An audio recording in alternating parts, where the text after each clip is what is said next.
બોલો સ્વામિનારાયણ ભગવાનની જય, હરિકૃષ્ણ મહારાજની જય, લક્ષ્મીનારાયણ દેવની જય. વાલા ભક્તો, શ્રી સ્વામિનારાયણ મંદિર વડતાલ ધામને આંગણે આજે લક્ષ્મીનારાયણ દેવ દ્વિશતાબ્દી મહોત્સવ અતિ ધામધૂમથી ભવ્ય અને દિવ્ય રીતે ઉજવાઈ રહ્યો છે.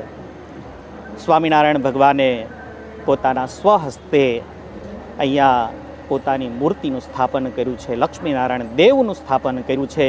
એમને આજે 200 વર્ષ પૂર્ણ થયા છે. અતિ ધામધૂમથી દિવ્યતા અને ભવ્યતાની સાથે આ ઉત્સવ ખૂબ આચાર્ય મહારાજ, વડીલ સંતો એમના આશીર્વાદથી આ ઉત્સવ ખૂબ ભાવથી ઉજવાઈ રહ્યો છે.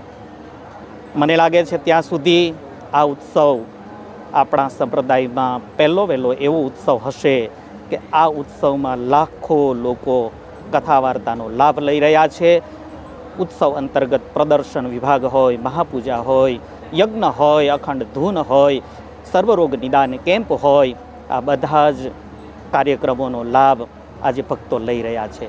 વાલા ભક્તો, સ્વામિનારાયણ સંપ્રદાય એટલે દિવ્ય અને ભવ્ય સંપ્રદાય. એમાંય ભગવાન સ્વામિનારાયણે પોતાની મૂર્તિ પોતાના હાથે પ્રસ્થાપિત કરી હોય એવું જો કોઈ મંદિર હોય તો એ વડતાલ ધામ છે. વડતાલ ધામમાં ભગવાન સ્વામિનારાયણે પોતાનું સ્વસ્વરૂપ પોતાના આશ્રિતોને પૂજવા માટે, ઉપાસના કરવા માટે એ સ્વરૂપ આપ્યું છે.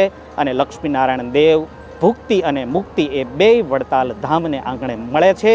તો વાલા ભક્તો, આ ઉત્સવમાં જેમણે લાભ લીધો છે એ બધા ખૂબ ધન્યભાગી છે.